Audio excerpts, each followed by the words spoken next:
Hi guys, welcome back to our channel. My name is Sarah. And I'm Solo. And today we are going to talk to you about the secret to happiness. Yeah, like we completely have it figured out. We are Yes, so happy. for sure. We never have a sad day ever in our lives. So this is a wonderful expert opinion not. So thanks for coming back to our channel today for this amazing groundbreaking news. And if you're new here, thanks for stopping by. We just got back from our Florida vacation, and a lot of you guys asked us, when are you moving to Florida? Why aren't you living in Florida? And a lot of you thought that's a surprise that we had talked about was us moving to Florida. And it just reminded me about where we live and why we live here. We love the ocean. We also love the mountains. My brother lives by the mountains. My parents live by the ocean. Solo's family lives by both, basically, at least a lot closer than us, and in a beautiful place with perfect weather. And we live in the middle of the United States. It wasn't my plan to be here. I lived here since I was 12 years old. Makes two of us, yeah. I lived here since I was 12, and actually one of my biggest plans was to leave. It really was to leave, just to be honest with you. And I realized at some point in my life that even if you plan out everything exactly how you want it in your life, and it goes exactly how you want it in your life, you're still going to have disappointments. Things will still not be perfect for you. Why is that? That's just the way life goes. Because we don't live in a perfect world. That's right. Yeah, so you might be looking for something that you will never get in this life, but you still can be happy and content where you are. That's true. That's true. So Solo has always been a little more flexible, like, oh, I don't care where I live. And I was kind of like, I really wanted to live overseas. I wanted to be a missionary. That was my very, very much goal in life. And right before we got married, I had a chance to go to India. And I was by myself, and I was in a very remote place, which is all I wanted to do with my life. I'm a nurse. I was up doing village healthcare and working in an orphanage in such a remote place that there was no one that spoke English. And I actually realized that it was way harder than I thought.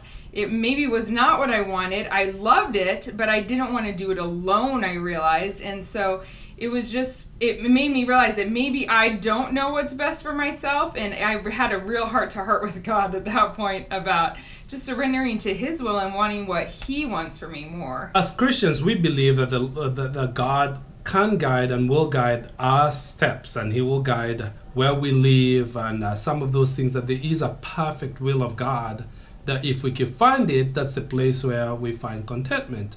And so there's that pursuit of trying to determine, what is your will for me? Where do you want me to be? What do you want me to do? And when those things intersect, and at the same time, we believe that that's where you find happiness. At the same time is that you would find that happiness is a choice that you have to make. Yes. You can make a predetermination, because good things happen to even bad people, and bad things happen to even good people. And so being in the world, you're just gonna have ups and downs. It doesn't matter who you are, how wealthy, how educated, how poor, or whatnot.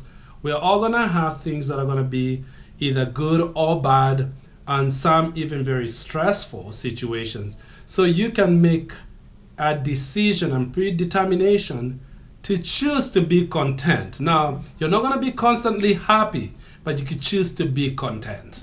We have met a 90-year-old person who has lived a very, very full, very wonderful life from the outside and still was not content. And so it is possible to live your life and live a great life and be very successful. Be very successful and still not be content. And that was kind of eye-opening for me. Like I could see my tendencies to be that way, and I don't want to be that way. I want to be happy in the moment where I am, because I know it's the right place for me. One of the things that helps me a lot is to make sure, and it probably could help you too, is to make sure that you're not comparing in your life. I know I can look at other people and think, oh, they live in the country, what a beautiful life, I need that life. And I can literally look at a person in New York City in the hustle and bustle and think, that is an awesome life, I need that life. And one day we had friends here from Singapore, which is a massive city. It was their first time in the Midwest, and they were so impressed by how big the skies were here, because when they look up, all they see is skyscrapers. And I was thinking, I want to live in your city, and they're thinking they want to live in my city. And it reminded me that there is beautiful in all, and we have to look for the beautiful and where we're at, and not just compare our lives to other people like, oh, I wish I had that, because there's actually good things about what I have, and there's good things about what you have. And there's also negative things about each of us and what we have. And so we can stop comparing, and that does help us be content. Totally. And then the other thing that we've seen, or I'd say, that if you want to be happy and you'd like to be content in your life, is one of the hardest thing to do, but it's one of the most necessary thing to learn to become, and that's becoming more forgiving.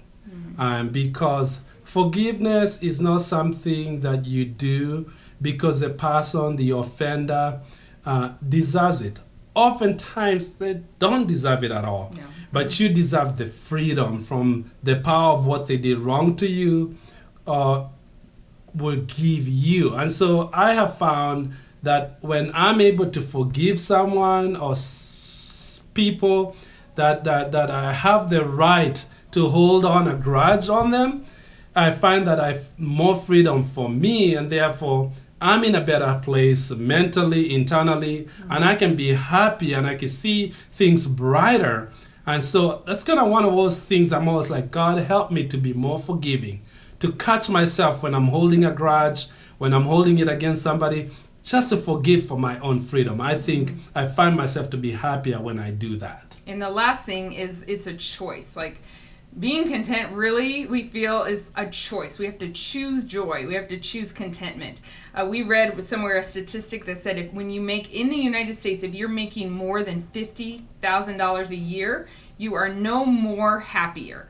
So in other words, money can make you happier up till that $50,000 a year mark. So really, when your needs are met and you have a little more, you're comfortable, having a lot more money does not make you happier. Actually, you have more stuff, which breaks down. You have more, it takes more time, it takes more money and stress, so it can add other problems too. So money is not everything, and just being content is a choice.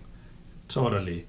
Because good things will happen, again, like I said earlier, and bad things will happen to all of us. And that's just something you have to remember, that you're not the only one having a hard time or dealing with really terrible things. Now, I don't want to be insensitive to people that are going through very, very hard things, but it happens to all of us. And if it doesn't happen to you now, it would happen to you before you leave this world. Yeah.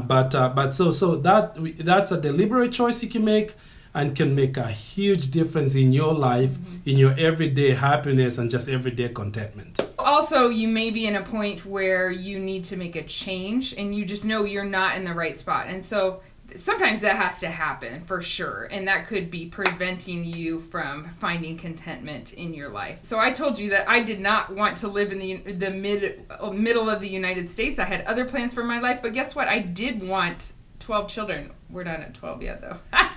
I did want a huge family, and I do have that, and I choose joy every day. I get excited about waking up and about the job that I have in front of me, and that is homeschooling my kids and taking care of them. It makes me really happy. Actually, if I was working another job, I'd be doing everything I could to be doing what I am instead, because this is what brings me joy. And so I did make changes to make sure I was in a place that I was doing the thing that I wanted, but yeah, you still have to choose joy. It's amazing. Even when you're doing what you want, you have to choose that every day. You know what they're thinking right now? What? They're thinking, oh, so it's 12 is the number. Because that's the question. How many kids are you going to have? When are you going to stop? Well, we don't know. That's what she wanted. You don't always get what you want. Just remember that. I've got 9. I already have 9. Okay, so we're not talking about that right now. And you love every single one of them. Oh, absolutely. Yeah. I love my 9. Perfect. They're perfect. It's a question on every grocery haul for some reason. Anyway, thank you guys for joining us today. We had fun talking about this topic. I hope you enjoyed listening, and we will see you next time. Bye. Adios.